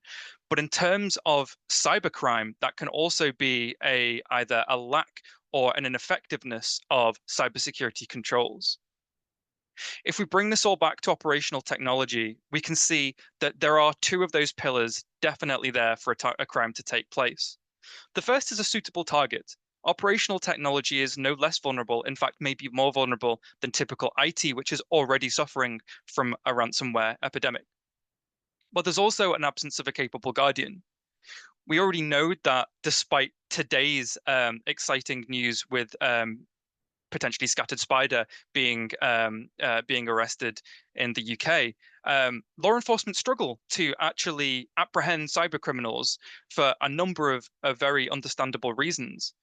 But also, it's very difficult to put into place particularly effective cybersecurity controls for operational technology, just due to the nature of those environments. However, what is missing from this part of routine activity theory is the likely offender. And while likely offenders would be willing and motivated to extort operational technology, what's really missing there is their viable modus operandi to monetize an attack on operational technology. Now, I want to give an OT context before we go any further and explain for those that might not be familiar with some OT things, just some terminology and things that we might be using later on, and maybe just a bit of a primer. The first thing are 2 very important devices we need to consider, and kind of the main flavor that makes something operational technology. The first on the left-hand side is the programmable logic controller, which is essentially the heart of the operational process. What these do is they sense the environment around them via various types of sensors, and then they actuate the environment around them according to their configuration via things like pumps, valves, robots, conveyors, or any other thing like that. The other thing that we need to consider here is the human-machine interface, which provides operators with essentially situational awareness of what's happening in the process. This can either be in the form of a Windows PC with software on it, or as you can see on screen, hardware panels that may have touchscreens. These will typically show like a diagram of what's going on in the process that might even be animated, that will show, for example, how much fluid is in a tank. And they may allow certain limited levels of actuation of the physical environment that the operator can do while they're actually there with the device. The next thing to consider is to step back and look at the operational process as a whole. And what we're looking at here is the Purdue Enterprise Reference Architecture, or more typically known as the Purdue model. Now, you'll hear people say that this is either useless or an actual architecture that you should implement your environments specifically towards. But it kind of is neither. And the main point is that it's a really useful communication device, so that people are speaking with this familiar language to one another, so that when they say, oh, a certain level, or they say a certain device, they kind of have this understanding of this like spatial awareness. The 3 things I want to draw your eye to are the orange dashed lines, those boxes. The top one, containing levels 4 and 5, is the enterprise zone. And this is the typical IT infrastructure that you're probably familiar with in most organizations. The bottom one is the operational technology. As we go down, what we can see is we get progressively closer to the physical environment. So we start off with the top at level 3 with things like engineering workstations that configure and push code to the programmable logic controllers, historians that collect telemetry. We might see SCADA and things like that as well. And as we move closer down, we get to level 0, which are actually the sensors and actuators that may be those pumps and valves that we've been talking about. In between those two that I've just discussed, we have level 3.5, which is the demilitarized zone, which is slowly becoming more and more diminished as we have this IT-OT convergence. And the intent of this is to essentially act as a separation layer between the ever-growing attack surface of the IT and enterprise zone and the very vulnerable operational technology below it that we find difficult to actually defend other than have a strong perimeter. When we were creating the data set that I showed you earlier on in terms of that Sankey chart, to understand it a little bit better, and you might have noticed these categories already, we created the small taxonomy to kind of basically categorize the data in a way that helped us understand it. This wasn't necessarily something that we wanted to publish and run with originally. It was something just for us internally, but it's been really quite useful for us to explain things to people.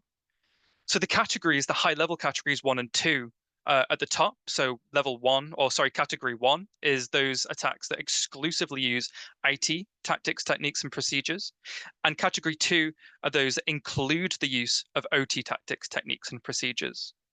These then get split further down. So category 1 gets split into 1A, B, and C, with 1A being specifically targeted at IT, 1B specifically being targeted at IT and OT. This could be either an opportunistic or an accidental spillover into the OT. And then 1C is a specific IT attack targeted at the operational technology, because while we do have programmable logic controllers and human machine interfaces that are kind of embedded devices, we also do have lots of commercial off-the-shelf operating systems like Linux and Windows as well. Category 2, those that include the use of operational technology, tactics, techniques, and procedures, obviously are going to target operational technology. So we can't delineate that by whether it's split into IT or OT targeting. Instead, we can actually look at distinct differences between targeting that is crude and targeting that is sophisticated. Here, a crude attack may be something like a basic denial of service and knocking a PLC over, or it might be something like brute forcing a human machine interface authentication. However, a sophisticated attack would be something where the adversary really tries to consider the physical process and understand how it works, how best to achieve a specific and meaningful impact that they want to achieve, and then how they can actually achieve that by doing a tactic that's unique to operational technology attacks called process comprehension. What we currently see with these ransomware attacks is that they're very much specifically type 1A attacks, which we saw at the diagram very early on. With Deadman's PLC, what we wanted to do was shift it all the way to the other end to type 2B, the sophisticated OT targeted attack. To be able to do this, we identified a few criteria that we needed to achieve to be able to actually bring this to fruition. The first is it has to be scalable. One big problem with ransomware as a defender is that it's so pervasive, it's everywhere, and it's very easy for low-skilled attackers to be able to essentially take something that is existing, like a methodology that already exists, and then just put it, just use it themselves and start attacking people with it. We needed to be able to translate that kind of scalability to operational technology, and traditional attempts to do things like encrypt a PLC just fall flat, because to encrypt a PLC, you need some sort of remote code execution vulnerability. But that very quickly becomes unscalable because PLCs have different models, different firmware versions, and different vendor ecosystems that all require different remote code execution vulnerabilities to be exploited, which immediately makes it very costly to do. So we had to do something that was achievable by just accessing the OT environment. It also has to be stable. While typical IT ransomware can just immediately cause some sort of chaos. With an OT environment, if we immediately just impact them, then they're not going to focus on paying a ransom. They're going to focus on recovery. So while we want to be able to cause a credible threat, which is our next criterion, we actually need it to remain stable for the for essentially the threat of something happening being more of the incentive to pay rather than something actually happening. Leading on to that, if we're going to threaten something, the threat has to be credible and it has to be really optimized. So we have to be able to be in a position to really understand how we can impact the operational process in some meaningful way. We also have to be able to detect tampering and prevent recovery, the next two criteria. Those mean that our attack, while remaining stable, has to also prevent the victim from being able to stop and get involved and try and stop us from doing it. That means that they can't tamper with the attack and they also can't recover from the attack. And then finally, we have to be able to disarm on payment, because while we are criminals, we have to be honorable criminals, right? Because if we scam one victim, the next victim will know that we've scammed the first and they won't be incentivized to pay. So we have to be able to release the OT environment back to the victim once that they've paid. So that's how we get to Dead Man's PLC. So if we go back very quickly to the cyber extortion kill chain, we want to be able to compare that to the Dead Man's PLC kill chain, if you will. And what you can see here is we can follow very much a similar process and always end up at those 7 criteria of a crime. I first want to tell you about how it works. And we're going to run through a very quick implementation, both through diagrams and also through screenshots of an implementation itself. And then I want to tell you about why it works through animations and also through some videos of some demo of it working.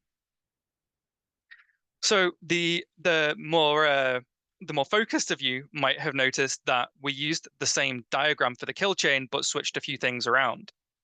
Those are the intrusion, positioning, and threat model, the internal reconnaissance and preparing Dead Man's PLC, and then finally deploying and arming Dead Man's PLC. And those are the sections that we're going to focus on now. The first and quickest is the intrusion, positioning, and threat model. To be able to do Dead Man's PLC as an attack, we need to be able to land on the engineering workstation, which is typically going to be a Windows PC that has some software on it that can then configure the PLCs in the environment. While that sounds like we're already starting at a very deep place, a recent SANS report, or fairly recent SANS report, noted that over 34% of attacks impacting operational technology did actually manage to access the engineering workstation. So this isn't in an unfeasible realm.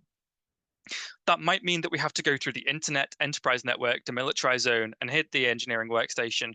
Or it could be an increasingly realistic thing where we actually get access through some unsecured remote access that is within the OT already.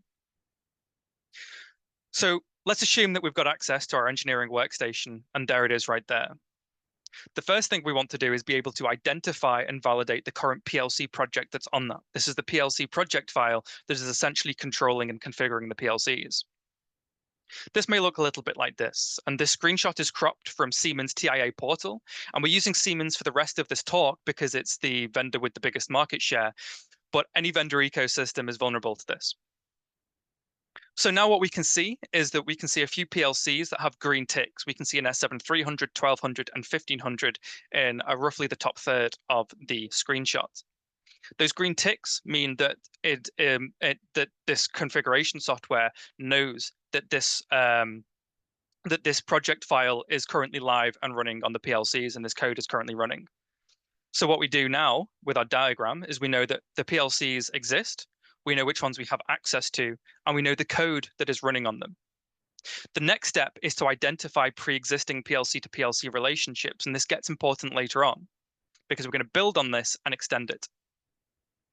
Again, in our software that we're looking at and have access to, it might look a little bit like this, where we know which PLCs are talking to one another and which we can talk to as well. So on our diagram, which doesn't match the screenshot that I've just shown you because it's for illustrative purposes, it might look a little bit like this, where we say, okay, these PLCs are talking to one another right now, so we know which ones we can build on and which ones we have to build ourselves. The next thing that we need to do is identify core code blocks. And in our demo, it looks like this, and it might look a little bit like this, but far more complex in a live environment. The reason for doing this is twofold. The first is that we need to keep the environment stable. So while we haven't enacted the consequences, we need to know that whatever we've implemented doesn't interfere with this. However, also knowing about this core code block and starting to study it means that we understand the actual physical environment and how it's being interacted with the operational technology a lot more. And so that means we can optimize our consequences if we need to enact them. So that means that now we know how not to interfere with the PLCs that are currently using the legitimate code, but should the time arise, we know how to best destroy them as well. That's our preparation done, and we need to deploy an ARM Deadman's PLC next. The first thing we need to do is introduce a covert monitoring network. So we're going to take away the diagram there, and we're going to start building our own. So the first thing that we need to do is we need to enact a heartbeat network. And what this means is that each PLC will, or even asset under our control, will talk to one another.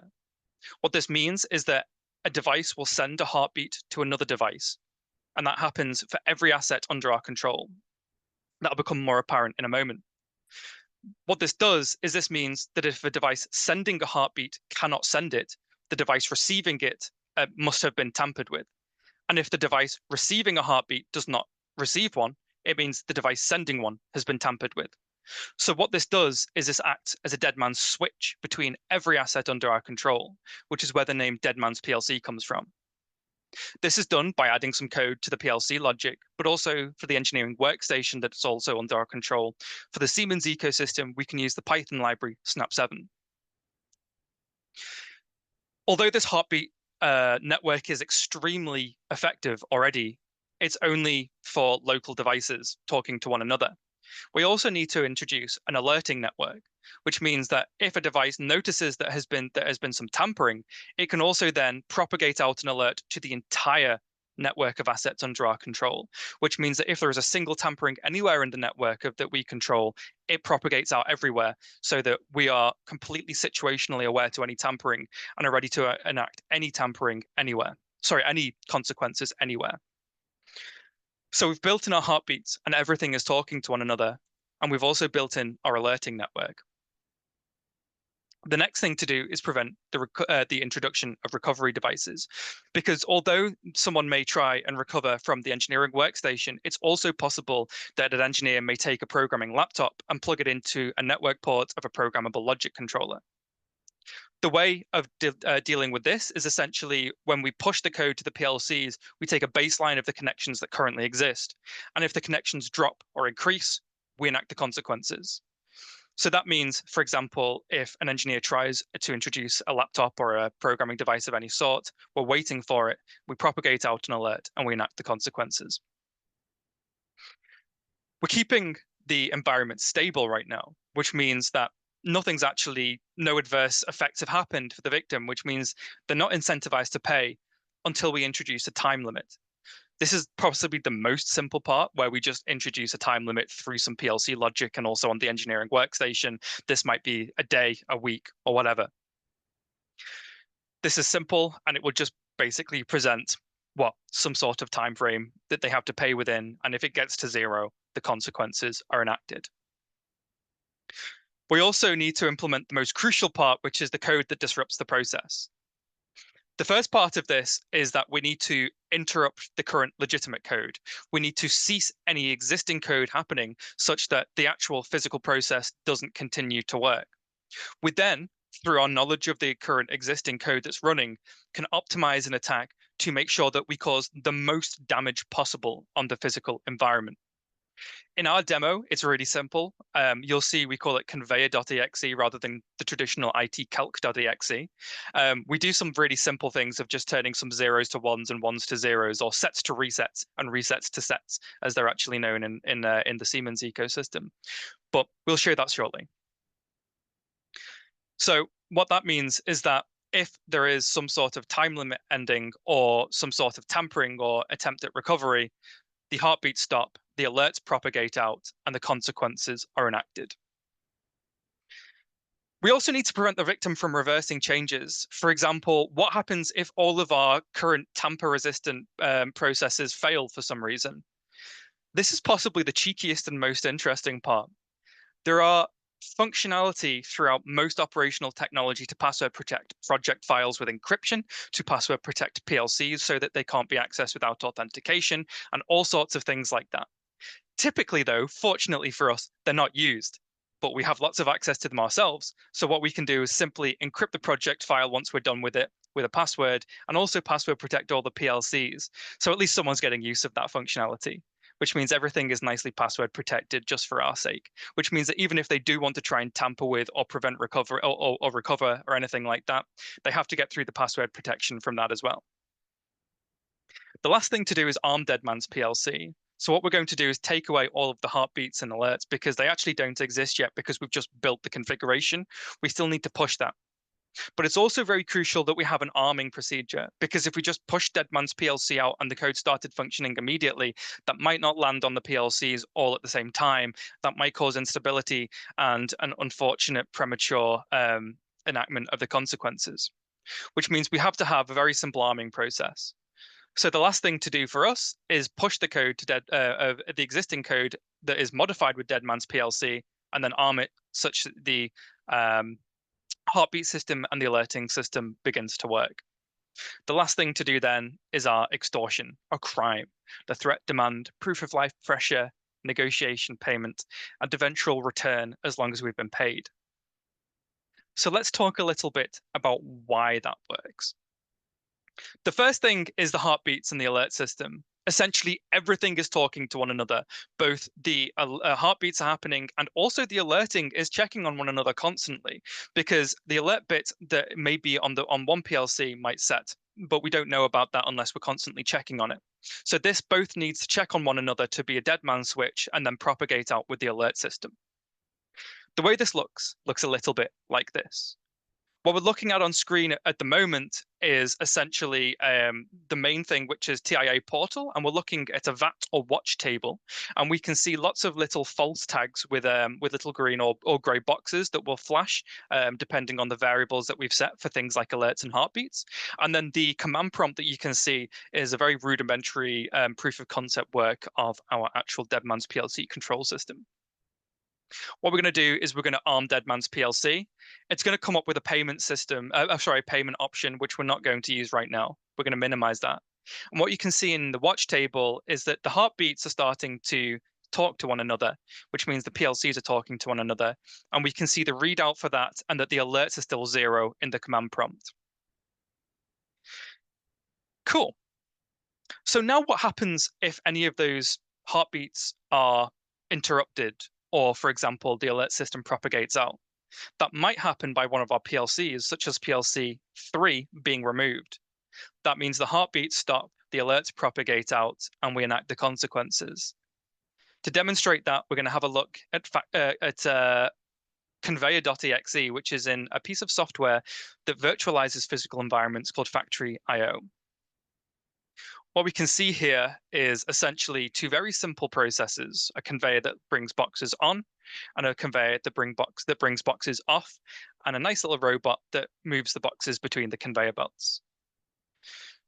We've enabled or armed Deadman's PLC again, and we don't need that pesky payment window, so we're going to minimize it one more time. And we're going to look at the alert system, the heartbeat systems, which are working fine.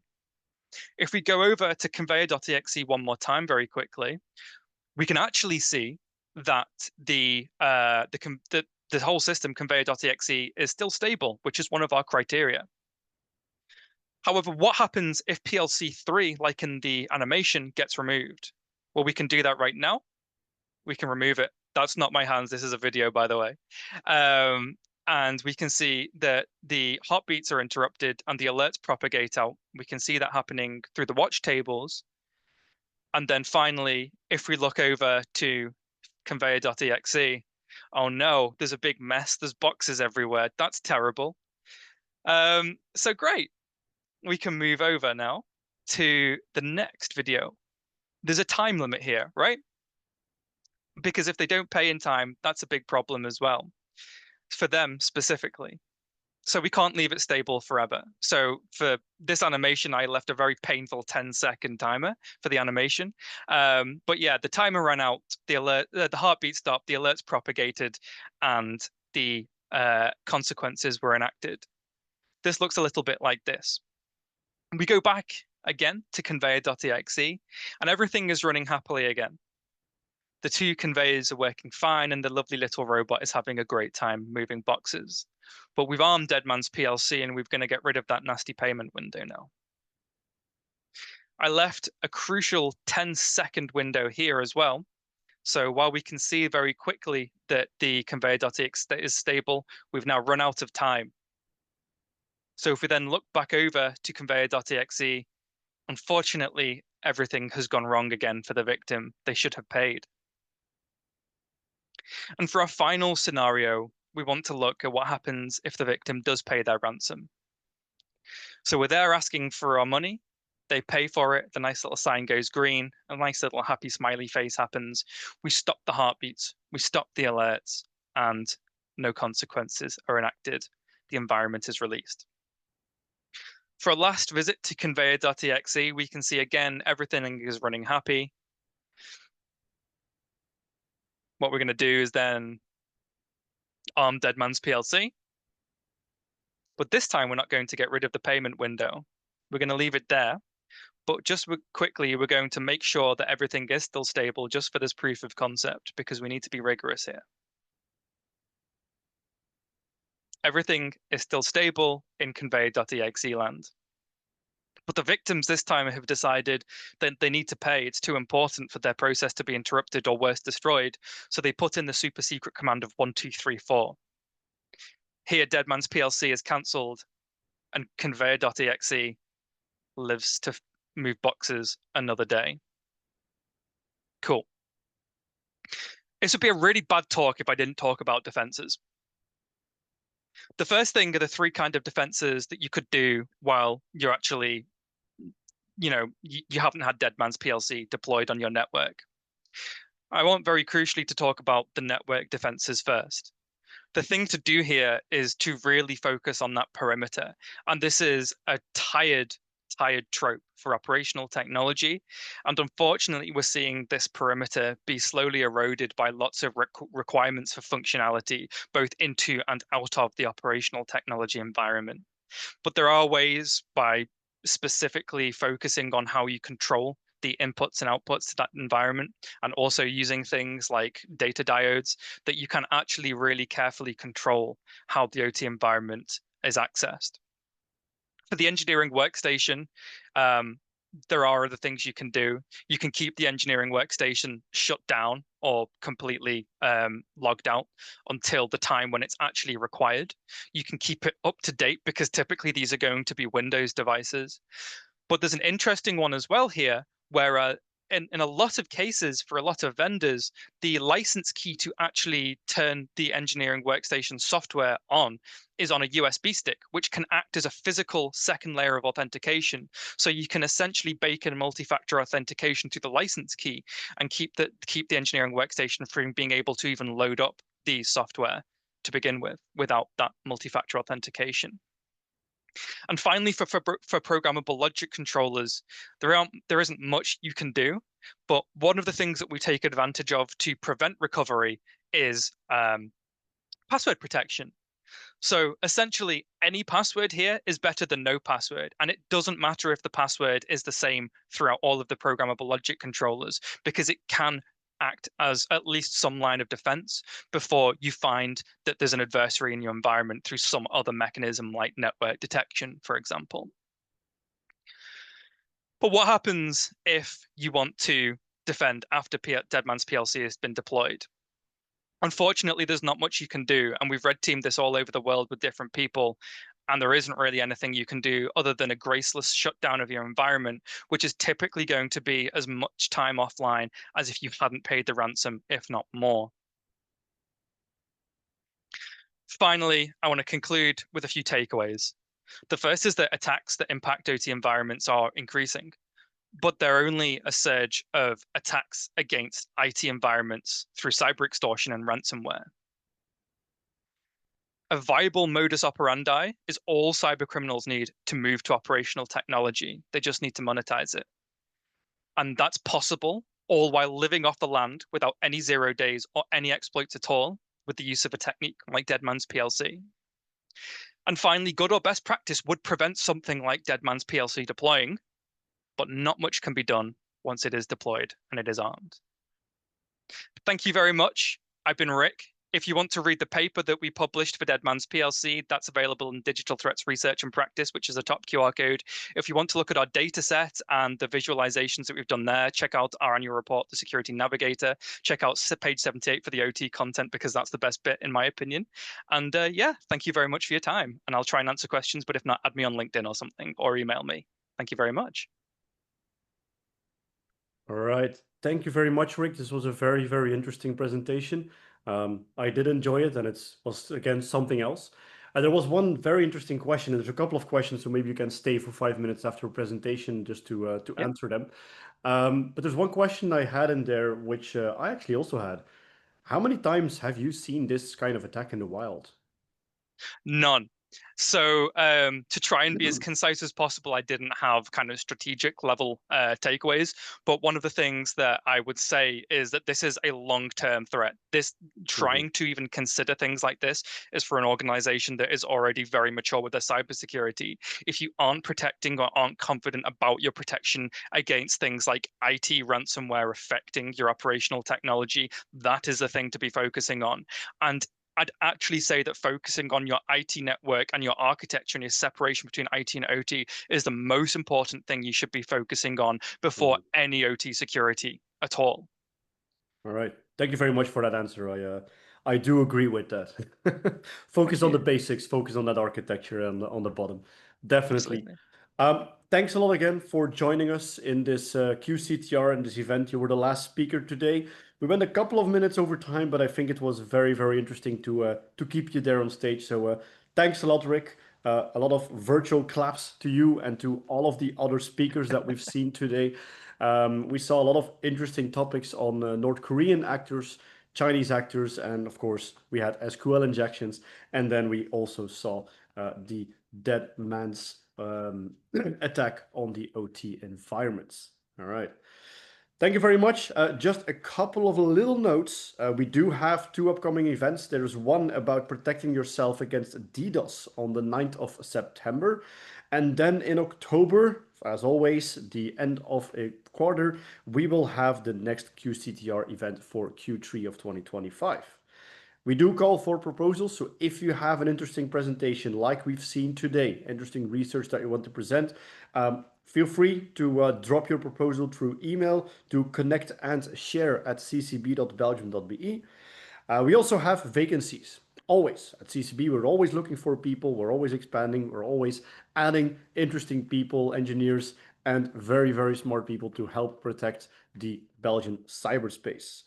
And also, if you haven't been able to watch this whole thing, feel free to check all of our recordings and also this one, which will be available later on our YouTube channel, Cybersecurity Belgium. Thank you very much, and I hope you enjoy the rest of your day or morning or evening or night, depending on where you are. Thank you very much, and see you after the summer. Goodbye.